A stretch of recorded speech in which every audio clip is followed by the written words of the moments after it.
So, in this video, I'll see what I can find. Australia is the driest of any continent on Earth other than Antarctica.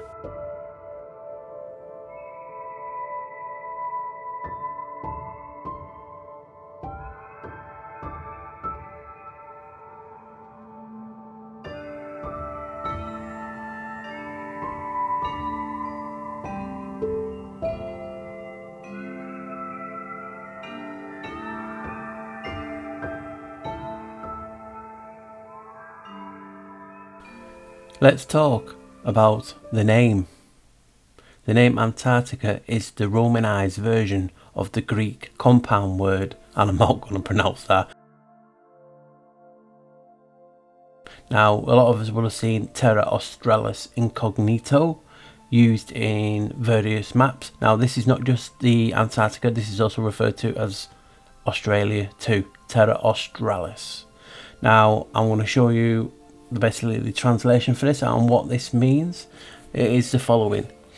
Terra Australis incognito means terra, land, australis meaning south, incognito meaning unknown, the unknown southern land, and that's what it was named for Australia as well as Antarctica. Or is it? Can you get your head around this? The name Antarctica is basically what I said, and it's meaning opposite to the Arctic, opposite to the north. Aristotle wrote in a book Meteorology about Antarctica region in 350 BC. The history of Antarctica emerges from early Western theories of a vast continent known as Terra Australis, believed to exist in the far south of the globe. The term Antarctic, referring to the opposite of the Arctic Circle, was coined by Marinus of Tyre in the 2nd century AD. So we got two people there in 350 BC and 2 AD, both coining and talking about Antarctica as what we now know it. Who's lying? Didn't I just read out that it's known as the unknown southern land? Yet these guys have actually coined and named it in so-called books in the 350 BC and 2nd century AD. Someone's lying, or they're both lying, or we just do not know. What do you think? So let's start by talking about this in regard to names and different things. Now, a lot of people believe we're in a matrix, we're in a simulation, it's flat earth, it's concave.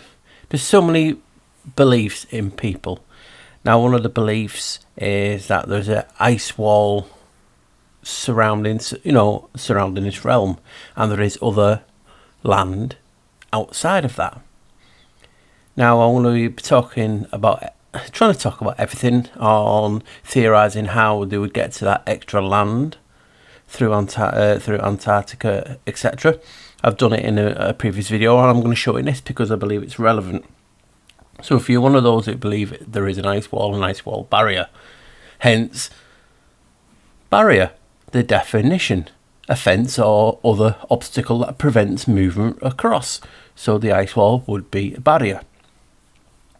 And like I said, it all depends if you believe in the ice wall as a barrier or even if it does exist, because people believe in many things. Now, as you know, I do suffer from spelling mistakes a lot, not just because I'm dyslexic. I don't, for reasons, I just see words differently and I write them down as it is, and it's only when people point them out that I know that I've done a mistake. We know words are spells, and people still want to point out that I've written the spell wrong. Maybe I'm just subconsciously don't want to spell it the correct way, or I'm just stupid, which is, has been said. So, as I was getting to it, I wrote this anagram solver, and I wrote Antarctica down how I thought it spelled, and I missed the C out. So it should be Antarctica. So I actually put it in the way I actually remembered, and it's wrong. So I do have to show you guys it is wrong.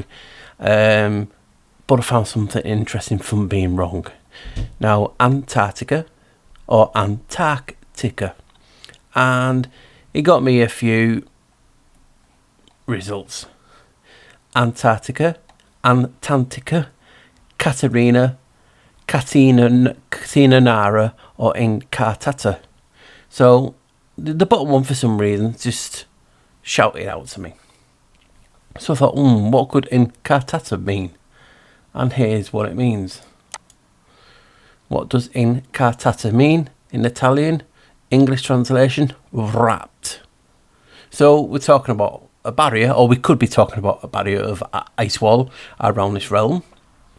Hence, Antarctica, North Pole could all in fact be the same, but the circle goes around. Depending on what you see, and people will fight and argue over maps, even though I don't believe any map is correct, because all maps are lies, basically.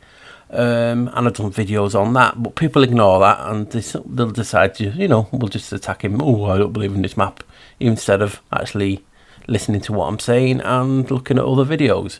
So, Incantate in Italian means wrapped. So if we're just going off his information, some people are talking about an ice wall surrounding and being a barrier, stopping us from getting to other land and holding maybe the water in, or holding us in or out, depending on which way you want to look at it. So Incantatia or Incantata means wrapped. So it's wrapped around. All from a spelling mistake. Doesn't mean it's right. More than likely it's wrong, but I just found it interesting. Now, missing one letter out on an anagram basically got to the same definition as a barrier and what the ice wall is supposed to do. I just want to share that with you guys. You can take it on board or not. Or, just find it interesting not to share with you. The story so far. Conflicting stories in history. Where have we seen that before? We have Aristotle in 350 BC, Marinus of Tyre in 2 AD, talking about Antarctica, and actually in the name Antarctica as being opposite to the North Pole and the Arctic. So why was it called Terra Australis Incognito, meaning the unknown Southland? Because if you've watched some of my videos, and if you've not, I'm going to be putting clips in here to corroborate my story. And it's so conflicting. If they're calling it the unknown Southland, well, in those times, South was in the north, East was in the north, West was in the north, West was East. Everything is so conflicting. So they're talking about being the unknown Southland, but it's not actually in the south. So this is my point. Could we be talking about an ice wall, because it conflicts? Now, some people do not believe in the ice wall, but in this video I'm going to be showing you a theory into why we have an ice wall, what it does for free energy, how it's the power station, how we're talking about antiquity. We're talking about the antennas and how they receive the EMF, or the free energy, from the ether to turn into electric, and we see some quick pictures of that above. So if you think about it, something just does not add up. You don't call a place the unknown Southland, even for Australia and Antarctica, if you already knew it centuries before. Who's lying? As we know, history is so conflicting and full of lies. So this is the video I want to make on the topic of Antarctica, and it's something different and combining a lot of theories. Hopefully you'll enjoy it, guys. It is only within the last few hundred years that North has constantly been put at the top. The uncomfortable truth is that despite almost everybody imagining that the world is this way up, there is no good scientific reason to think of North as being the roof of the world. The story of how it came to be is considered the way it is a heady mix of history, astrophysicists and psychology, and it leads to the important conclusion: it turns out that the way we've decided the map, the world, has very real consequences how we feel about it. Given such a long history of human map making, it is perhaps surprising that it is only within the last few hundred years that the North has been constantly considered to be at the top. In fact, for much of the human history, North almost never appeared at the top, according to Jerry Broughton, a map historian from the Queen Mary University, London, and the author of A History of the World in 12 Maps. North was rarely put at the top, for the simple fact that North is where darkness comes from, he says. West is also very unlikely to be put at the top, because West is where the sun disappears. So there's just some interesting facts. Confusingly, early Chinese maps seem to buck this trend, but Broughton says even though they did have a compass at the time, that isn't the reason that they placed north at the top. Early Chinese compasses were actually orientated to joint south, which was considered to be more desirable than the deepest, darkest north. But in Chinese maps, the emperor who lived in the north of the country was almost put at the top of the map, with everyone else, his loyal subjects, looking up towards him. In Chinese culture, the emperor looks south because that's where the winds come from. It's a good direction. North is not a very good one, but you are in a position of subjection to the emperor, so you must look up to him. That is why north has been put to the top. Given that each culture has a very different idea of who or what they should look up to, it's perhaps not surprising that there is very little consistency in which way early maps pointed. Ancient Egyptian times, the top of the world was east, the position of sunrise. Early Islamic maps favoured south at the top because most of the early Muslim cultures were north of Mecca, so they imagined looking up south towards it. So you can see my point when I'm talking about how can these people call it the south, the unknown Southland, if south was all over the place. That was the point of why I had to show these clips from an old video.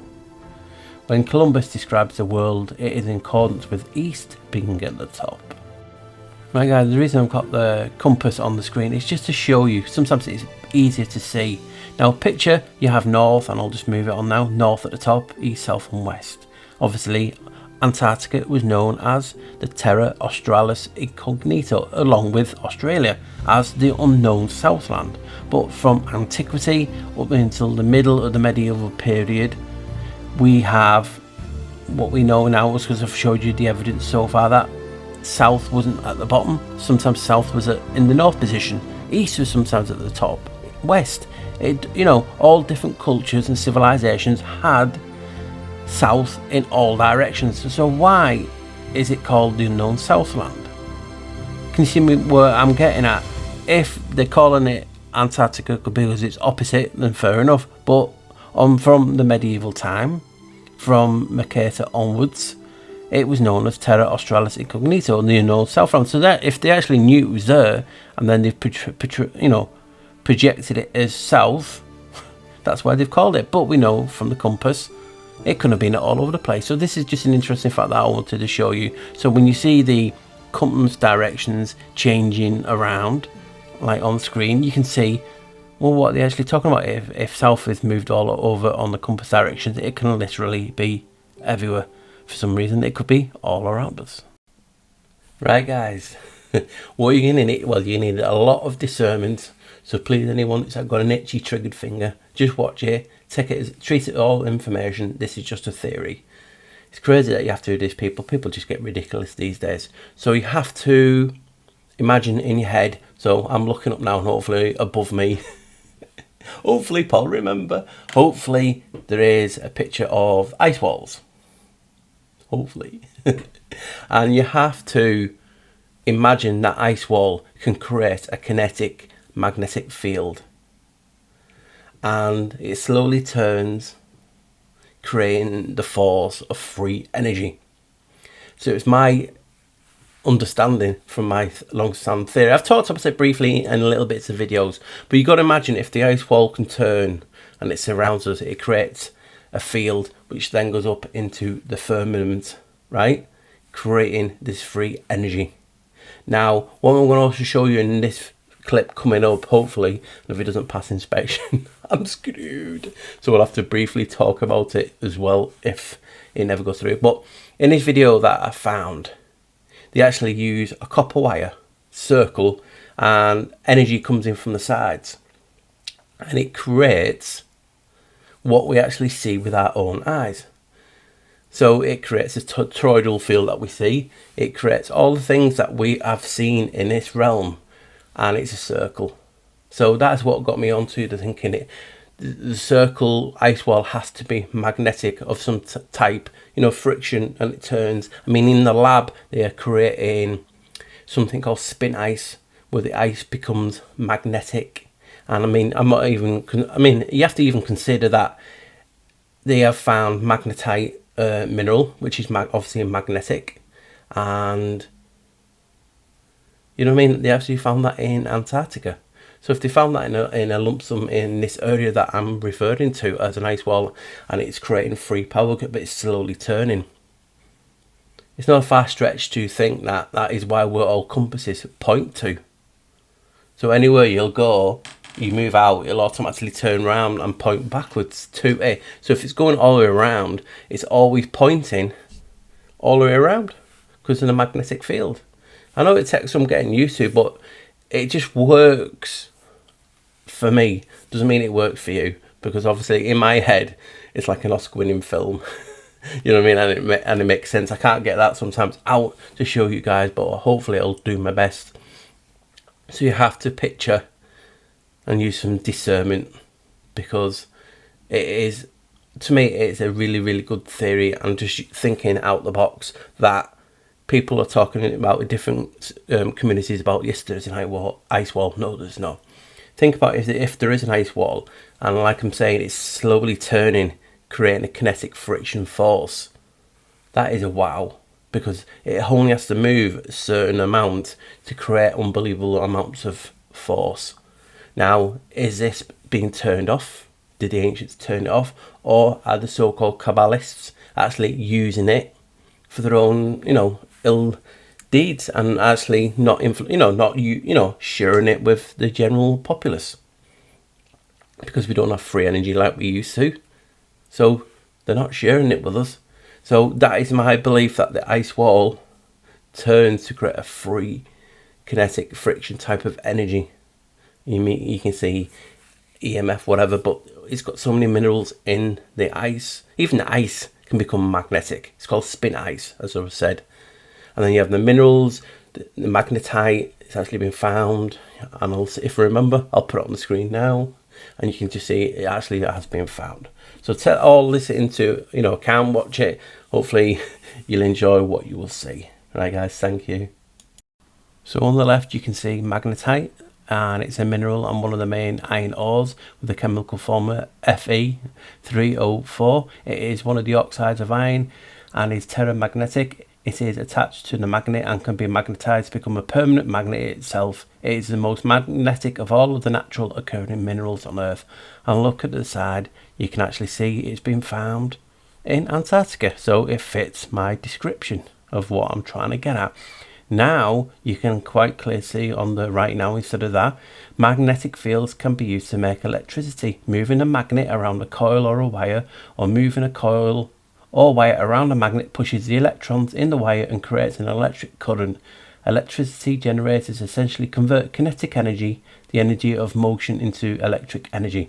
So my theory is, instead of around a coil, it's obviously the ice wall moving against minerals or other ice underneath, creating that kinetic energy, that electric energy, and the use of power stations. Because we always see some structures, and I'm going to show you some weird structures in Antarctica later. So it all fits what I'm trying to get at, and it's exciting me because it's just different, and again, a different topic for the channel.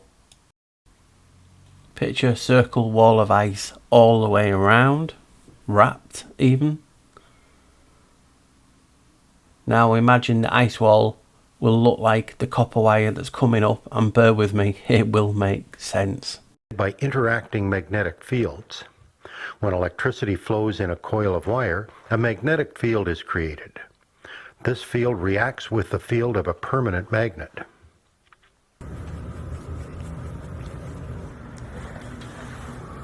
I have sprinkled on some iron filings, and they're going to be randomly oriented.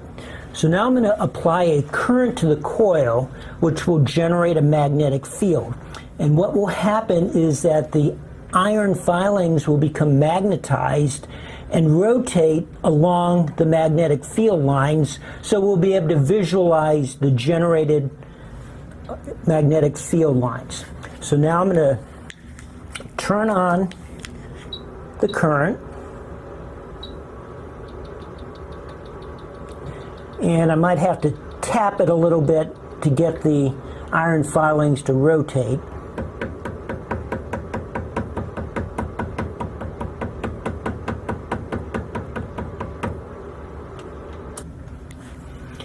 inside the coil, you can clearly see how the iron filings have rotated along the magnetic field lines. As you move away from the coil, you can see how those field lines start to spread out. Now, if you look at the left edge here, you can see how those magnetic field lines form closed paths around the coil. In fact, any of these magnetic field lines will form closed paths, but you can't see that for some of these because as you get farther away from the coil, the magnetic field was not strong enough to rotate the iron filings.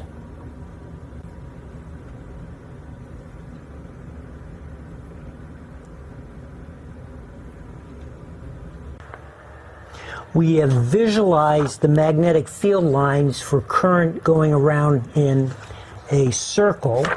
So here is a sketch to illustrate what those magnetic field lines look like. Just like nitrogen, oxygen isn't normally magnetic. And just like nitrogen, each molecule of oxygen behaves like a tiny magnet when it's exposed to a magnet's magnetic field. Oxygen behaves differently than nitrogen, though. The way oxygen behaves is called paramagnetism. That's a fancy way of saying that each molecule of oxygen is attracted to a magnet's magnetic field. So, when I pour the liquid oxygen between the poles of the magnet, it sticks. And we can even make a little bridge out of liquid oxygen that'll stay there until the oxygen finally boils away.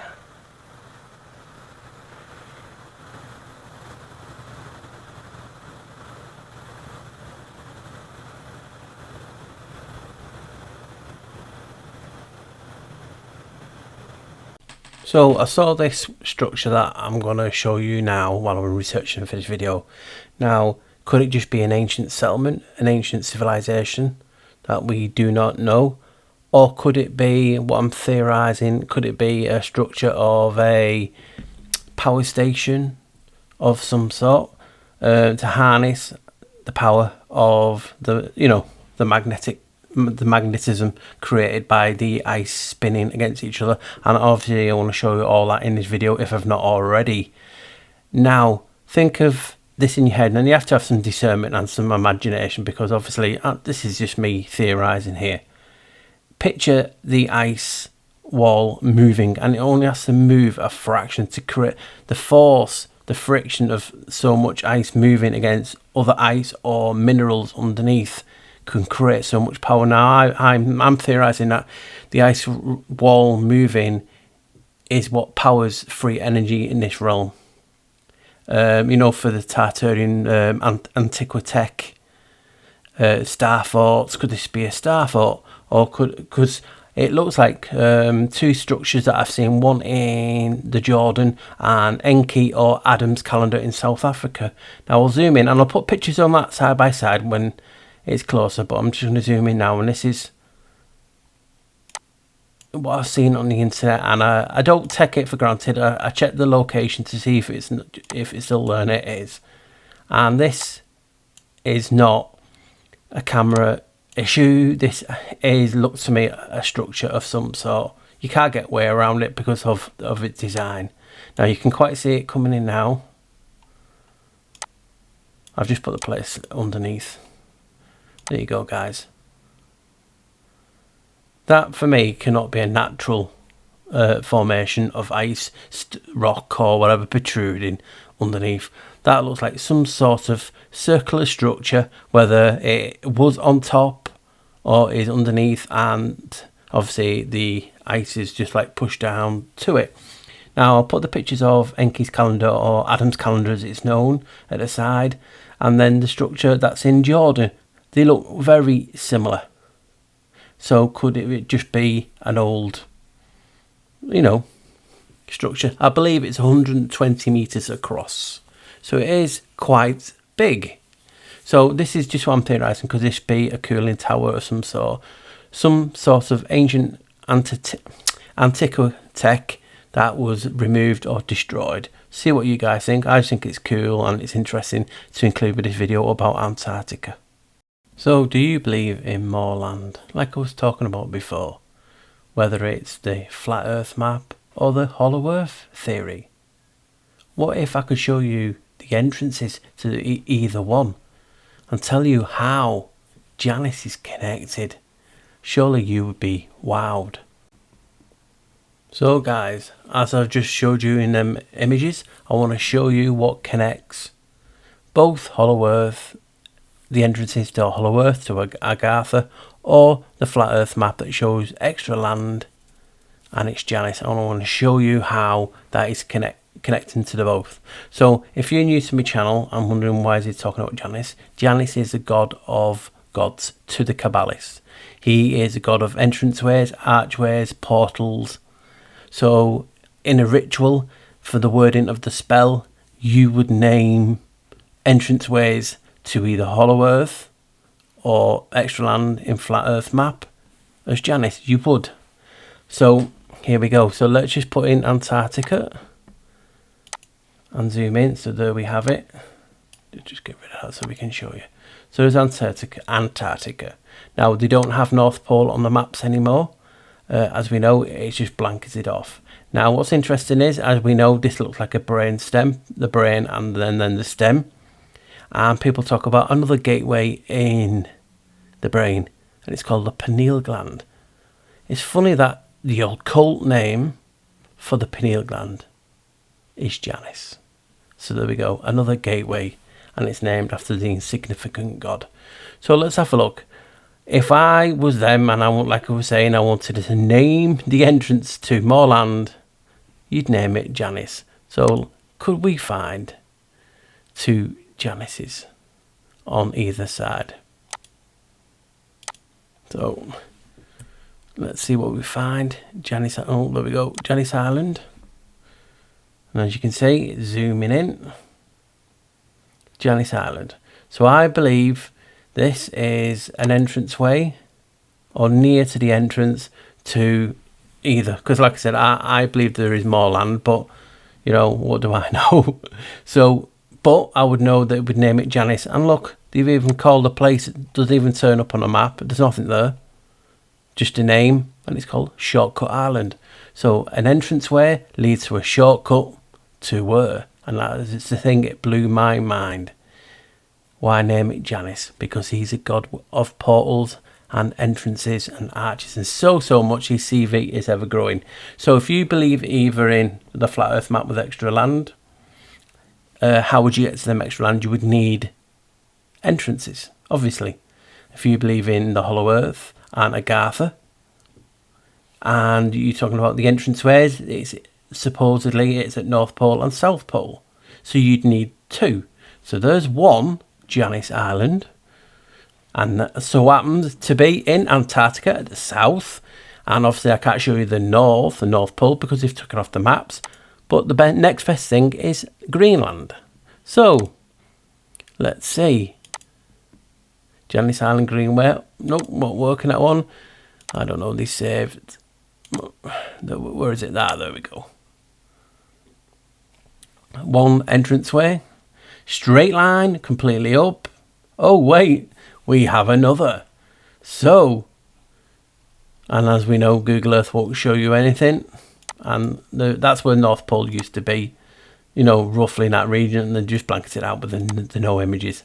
So we have two islands at opposite ends of this realm, both named Janus after the god of entranceways, portals, and this what blew my mind and made me want to look into who and what is this Janus. And I found out so much, and I've done so much research on it, and you can see if you want to go back into my videos and have a look what I've done on Janus. But this is just a wow for me. Two islands named Janus on opposite ends, fits either map perfectly. You need an entranceway, and we know these guys love rituals. So if it's an entranceway, it's a gateway, it's a portal, they're going to name it after their god, who is Janus. And there we have two islands named Janus. That just blew me away when I found it, guys. Hopefully it's blew your mind if you've seen it for the first time. I still to this day don't know why more people don't talk about the significance of this when they talk about either hollow earth or the flat earth extra map, because this is, like I said, I made the original video over a year and a half ago, but it's like a lot of my things, people just ignore it for some reason. But anyway, here we go guys, this just wowed me. Hopefully you're enjoying the video. I've been talking about the ice wall being magnetic and it's creating the kinetic force. We've all seen that. And I've just showed you about Janus Islands being on the north and south. So there's that interest too.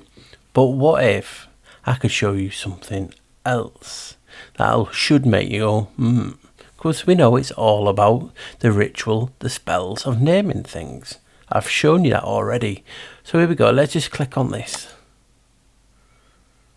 And there you go, zooming in now. And it just passed Davis Station, and as you can see, there's nothing there. Because they don't want you to see it. Right, I'll zoom out a bit, see if names come up. Nope. So you can see at that location, which is higgledy-piggledy with crappy photos and that, and it just mixed. So it's like they don't want to show you. Well, that location there, right there, have a guess what it's called. Cue the lift music. Can I find any music? So let me just give me a few seconds. Let me put some weird music in. Pretend it's lift music, and I'm just going to give you a few minutes to guess what this island or islands is called. So go.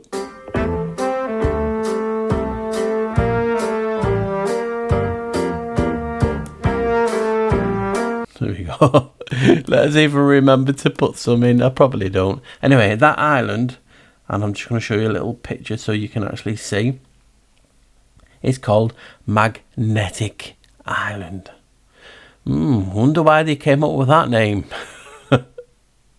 As I say, it's like you can't make it up. So you can see it's just a fair distance away from Davis Station, and they don't even show you the island. But as you can quite see, it's called Magnetic Island, and there's not much on it. They don't want to tell you much on it, and you just say it's a small island in the Donsky Islands group, lying 500 meters northeast of Turner Island, part of the Princess Elizabeth Land, Antarctica. So you can quite see it's interesting, and it's called Magnetic Island. I just found it fascinating when I come up with that. Oh, could there actually be an island called Magnetic Island? So there you go guys, Magnetic Island. So I'm talking about ice, magnets, spin ice, a theory on how free energy is and was created for Tartaria for the antiquity. And as you know, I'm talking about how the ice slowly moves and creates the kinetic force. It's funny now, I just found this article from 3 years ago, and it talks about magnetic materials help explain how Arctic ice melts. So the discovery of an unlikely relationship between melting sea ice and magnets could help scientists produce better models of global climate. I'm not going to read it all out because it's all the humpfla and all the articles. So I'm just going to pick things out, and if you actually want to look at it, it's just called wired.com. Magnetic materials help explain how Arctic ice melts. So this is an aerial view of Arctic ice.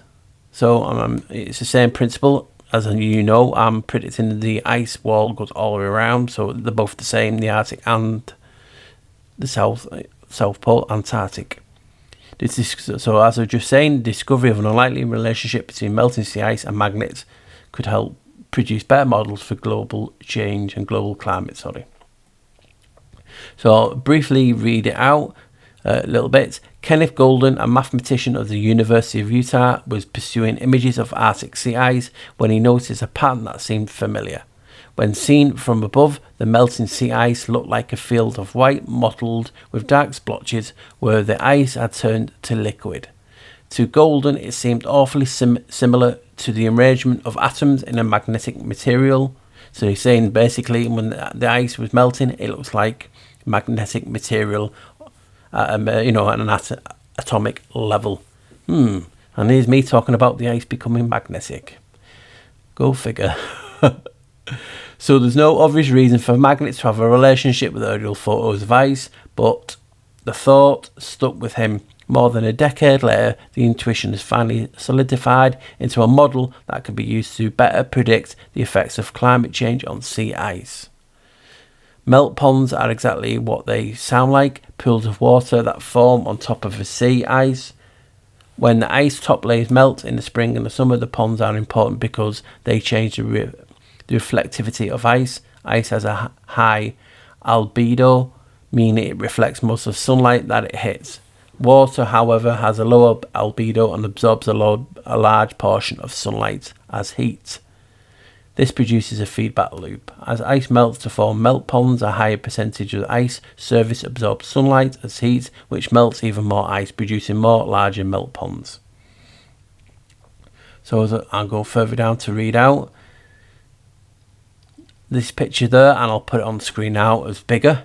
This is what's called the Ising model, which explains magnetism helps simulate Arctic melt ponds. So as you can see, that is what he's talking at atomic, at an atom level, looking like that picture. So this is just what made me go, because obviously this is what I'm talking about in this video. And that's named after Ernest Ising. The model started out as a problem given to Ising by a thesis advisor in 1920. Now it's commonly taught in statistical mechanics, textbooks and classes. Magnets work because individual atoms can be thought as a mini magnet with north and south pole. The direction of the north pole is called the magnetic moment, and because atoms are quantum in nature, they only have two choices of direction: spin up or spin down. When all the atoms in a piece of material align their magnetic moment, the entire material becomes a magnet. This is the lowest energy configuration the atoms can take. Somehow, by hanging out with those people in melt ponds, seeing all these images, it's stuck with that golden.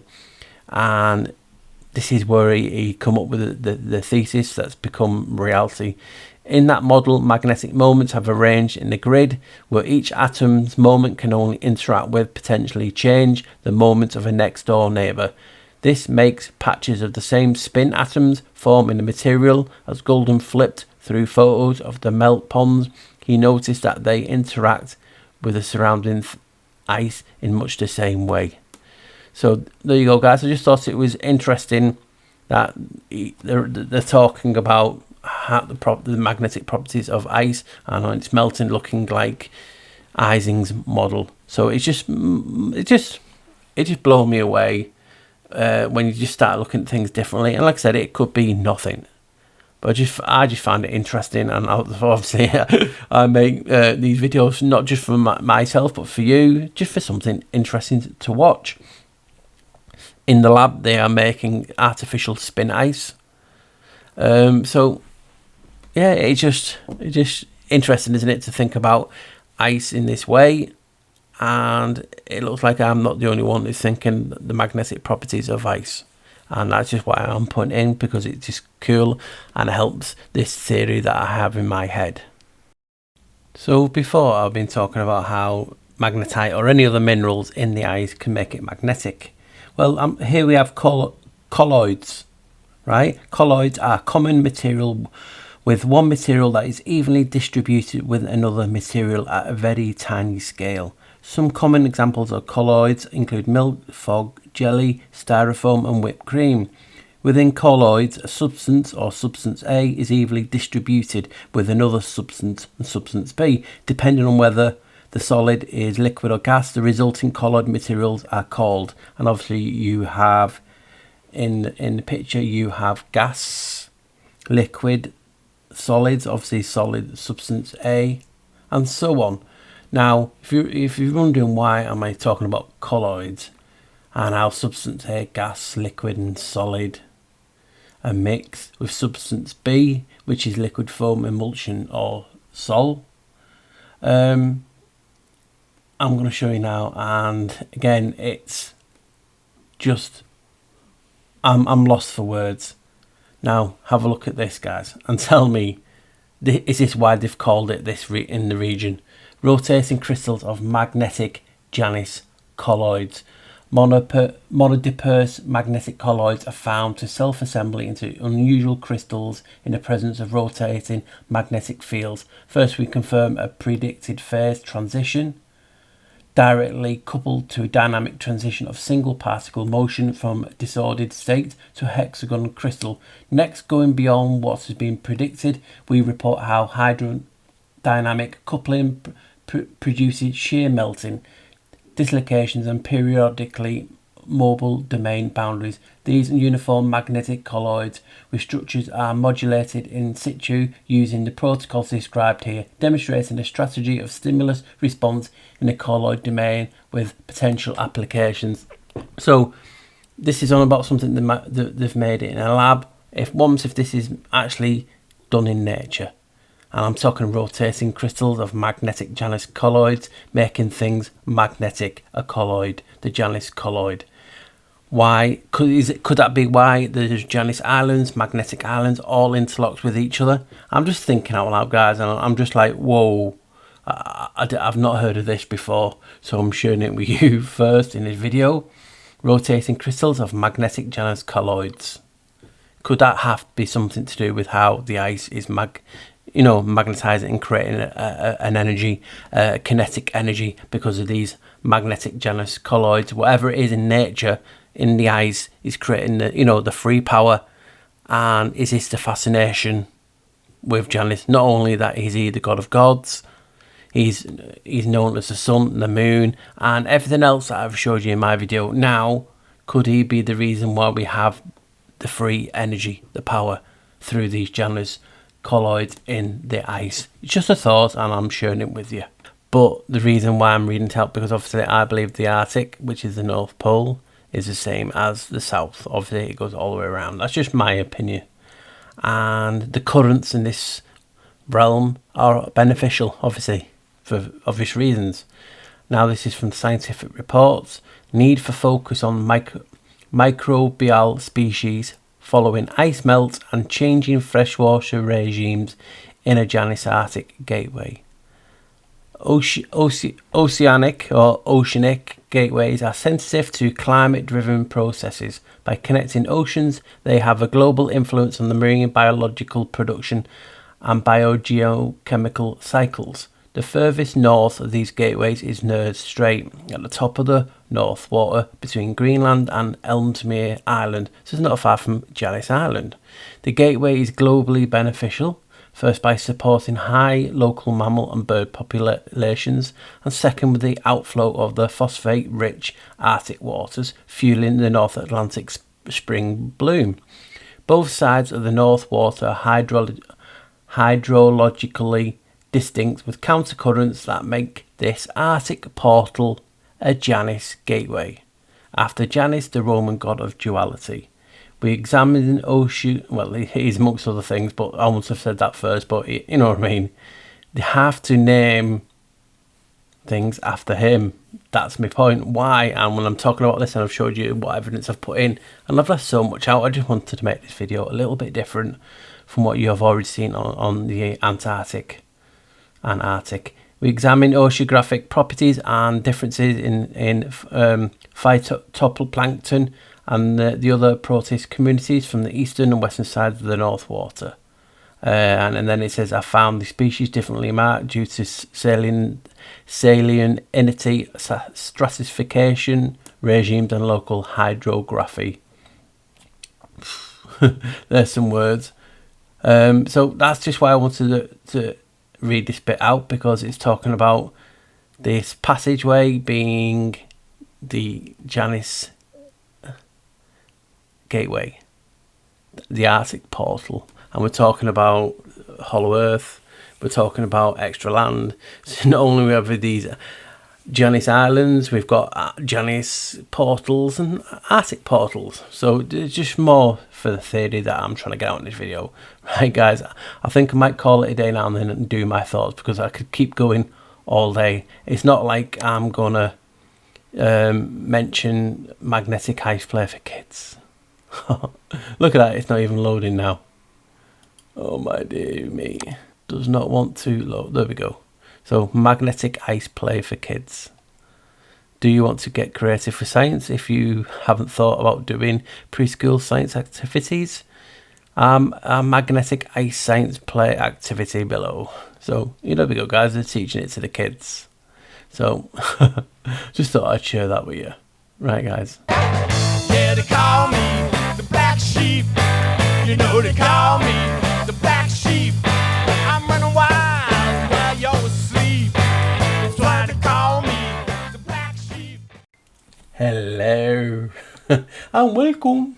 Hopefully, guys, you've enjoyed that bit of different. I wanted to make a video that is totally different and stays true to what I am, and like I said, a bit different and outcast. And I believe I've done that because I didn't want to make a video, the pyramids of Antarctica, the giants, and I wanted to tie in long-standing theories because it only just recently came to me when I was making this video, theorizing obviously, that my long-standing theory of the ice wall moving, moving, creating a kinetic force, which then is, thrown up into the ether through the firmament, and all these antiquity buildings and architectural pylons and different things are collecting free energy. Now, I've seen people, free energy collecting, harnessing the energy, cathedrals and cathedrals and all that type. Yet I never put two and two together. I've like I said, I've had this theory on about the ice wall moving and spin ice and different things for a long time. I might have talked briefly in a few videos. Other people know I've talked about it. I've done posts on it, but it never thought to me that this process of the ice moving on the ice wall, obviously if there is an ice wall, because like I said, I've never been there, I cannot attest to its existence. It's just from what research that I've found and what we all put together. So if you imagine a huge scale, an ice wall moving out, and if you've seen some of the old pictures on the internet, you'll see some of the ice breaking away. Is that due to the stress of turning? Is there power stations underneath or on the side of the firmament? Because people are always theorizing that the firmament or whatever people believe in, it comes down to there. For instance, why have a mountain called Dome A? And the A actually stands for Argus, which, apart from being a shop, is actually a giant with, I think it's 100 or 1,000 eyes. So, you know what I mean? They're one of the interesting things. And I wanted to do a video as well and try and not show like Admiral Byrd this, Admiral Byrd, because there's a lot of videos out there with that. So I wanted to do something different. And I believe I have, coming up with a theory that is showing people how free energy was created due to the turning of the ice, I think is refreshing. You might be always nuts. Well, I'm just theorizing. I'm doing no one any harm. If you get triggered by it, it's your problem. I'm not apologizing for your, weak-minded efforts and wanting to troll. I just don't get why people troll. I'm old school. I don't like it. Move on. But people thinking they're really good and hard want to troll other channels. I do get trolled, but not to the significance of other people. I just don't see the point of it. So yeah, if you think about it, we talked about power stations in Antarctica. A lot of people have for a long time. I mean, look at that structure. I didn't personally find it. It was on the internet and I was showing in this. So you have to watch what you word because people actually use it. It's a crazy world that we live in. What's wrong with a guy sitting down in front of a computer talking to his friends and people who are just interested in this topic? The good old days, when people used to scroll past posts they didn't like. I think that's gone, hasn't it? So we have the idea that there's ancient people living in a civilization, because to me that looked identical to the Jordan, but on a smaller level, and obviously Adam or Enki's calendar. Could it in fact be something to do with the dates, the times, or was it just an ancient structure? I just don't know, but I'll just put that in there, theorizing, could it be a structure that was, used by people who used to work or live there? And then you have the Pires-Reyes map, when people say, yep, it shows you Antarctica, without ice. And then I thought, you know, I might put that in. And then I found so much evidence, not so much evidence as well, to actually say, no, it's Asia and it's different land masses. So I did, you know what I mean? I just saved myself some hassle putting in, and people saying, oh, well, this isn't actually Antarctica. Even though I would have said in the, you know, the forward, the slip, oh, please, this is just, you know, people don't actually listen to the words anymore. Breathe. So, yeah, so I'm just so interested in Antarctica. I think we all have. Sometimes we do take the eye off the ball as such. That North Pole was that disappeared too off the maps. It used to be there, and then it's just disappeared. Has it ever been there? Is it an ice wall like Game of Thrones type of thing? Is it a barrier? And that's another thing I wanted to talk about. Me misspelling the word by taking the C out, and the actually meaning of that word means wrapped, and we're talking about something being wrapped around the outside. I just thought that was, you know, coincidentally funny, and I had to put that in, even though people will say, well, they spell it wrong and you get wrong meanings. Yeah, it's just funny how it just seemed to still fit. So the theories and ideas I put in the videos are just that. We know all history is a lie because it's his story. It's Janus. I theorised on that. I showed that in videos actually what the his stands for. And to find, even again, people are talking about hollow earth, lands outside, more land outside this realm. Yet, years ago, I found 2 islands, one on opposite ends, and they named them after the god of gateways and portals. Could that be the entrances, the exits, you know what I mean, basically the gateways between Moorland or the hollow earth, depending on which you actually believe in? That to me is word spells at its best. They could have named these anything. They could have put the sorting hat on and come up with so many different ideas, but no, they chose Janus, the god of portals, entryways, gateways, arches. His CV is so long. So that was my point, and that was one of my old wows that I found. It might be a year to 2 ago. Like I said, the video was in my Janus collection, the Janus Gateway. I just found it, whoa, because people do talk about land outside. How would you get there? Would you need a portal? Would you need a gateway? Say what? We'll name it Janus. That is the gateway. And I just thought, you know, that just fits it beautifully. It's just crazy how they love to use that word. And that's why I found other things like the Janus Gateway in regard to, you know, the currents. Them named it that. Obviously, it's not actually its proper name, but, you know what I mean? It's how they label things. It makes my brain alarm go. I'm like, wow, why are you naming things that? And that's the intriguing thing when we start looking at things differently. I mean, you think about it, they called Antarctica, like I said, Terra Australis Incognito, meaning the unknown Southland. And this is a point I was trying to make, if I did make it, in the fact that at the time of writing this, in the, you know, the so-called medieval time period, south, east, west, north, it wasn't at the top. They're all interchanging depending on your culture. So how can the unknown Southland be called the unknown Southland if it's not in the south? Did you get where I'm coming from? If the common thesis at the time was east's at the top, south's at the top. See my point? The unknown Southland then would be in the north of what is north now. And I've talked about it before, that the cardinal directions were brought in that time period. And they're named after Cardia, Janus's counterpart. It's what cardinals are named after too. So think about it. Why did it get bringing? When did it get bringing? Well, the first map maker to actually bring it in was Mercator. And he brought it in. Was it? I can't remember the date now. I didn't write it down. 1360 or was it 1560? It was one of those days. I think it was the 15 one. I'm not quite sure. But he was the first one to put north at the top.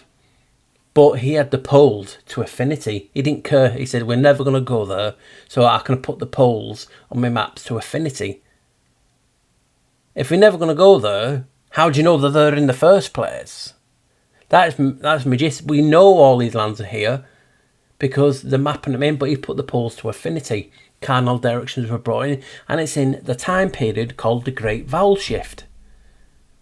All the sciences that we still use today, cardinal directions, the heliocentric model, all brought in the Great Vowel Shift, the vowel to L, the vowel to God, and their God is Janus. They changed the language, they changed everything, and it's in that period that the maps and the compass directions, the cardinal directions, with north being what it is now, south, east and west, came to fruition. And that's when it was brought in. So when we're talking about Antarctica being the Great Southland and Australia, who says it's in the south? South at the time was at top. If you know what I mean, and you had east, you know what I mean? So it's just crazy that we're just not thinking out the box at some of these things. And listen, I've done it before. We take things for granted, and we should all go back and look at it with a different fresh eyes. Yes, history is a lie, but we still have to research, really look for the information that we do know is in us. So if we just give in and say basically, oh well, history is a lie, well, no point looking. I can't do that because I find it fascinating. I don't treat it as a lie. I treat it as information. Why are they saying this at this specific time? Why are they doing that at this specific time? And that is giving you the impetus to delve in, and that's what I do. And I look at it with my fresh eyes. Does not mean I'm right. Does not mean I'm near to it. It just means it's my idea. And I encourage everyone to have their own idea. And hopefully my information that I've done before is the impetus for you to say, well, yeah, Paul, yeah, I like that idea, but I think it's this because I've researched this and this fits better. And that's perfect, because the truth is personal, like I always said. And that's why sometimes we do get trapped in it, because it's a rut as well. So I just wanted to make things different. I believe I've done that. I've shown a lot of contradictions in it, in the fact of, if we called it the Southland, why did Marinus of Tyre and Aristotle in the 350 BC and second century AD talk of an Antarctic opposite to the Arctic? So that means that the 2nd century AD, they knew the Arctic, and then the South Pole was opposite, because that's what it called it. So there's contradictions through the roof, because it's history. So hopefully, guys, you've enjoyed this little bit of difference. Hopefully you've enjoyed my theory on how free power to Tartaria and other antiquity is created through the ice wall. If you watched the video, if it passed inspection, if it didn't have to edit it, is the fact that on a circle, copper circle, it creates the magnetic toroidal field that we all see. It also, if you look, it will, if it goes all the way around us, north will always change to that, because it's all the way around us. And it's just my idea and just a theory. Don't get triggered, guys. Just research it better. It's all opinions. And guys, thank you for watching. I will hopefully see you in the chat. Like I said, I don't know how long I'm going to keep going for, because obviously I posted last week about them wanting to monetize my channel. I don't want videos on it. People, I might, depending on what you guys say after this, do a poll and see what you guys want me to do. At the minute, I want to just walk away. And it's not from a dramatic effect. It's just that the other platforms, the way I do my videos, it just does not suit. It takes too long to upload. So I'll just have to see what you guys think. Because also it is about me, but it's also about you. So we'll see what you guys think. And like I said, it's not happened yet. I just don't want you guys, thinking bad of me. So I'm leaving it open for now. See what you actually guys think. So remember, always wear a smile. Take care, and hopefully you've enjoyed. And I remember to put that music in. I think I did. The lift music. My ideas on how the free power and the compasses could work, and why the maps are all a lie. I put all it in little bits, left a lot out, but hey, you can't keep going and going and going because you'll be here for days. Right guys, take care and smile.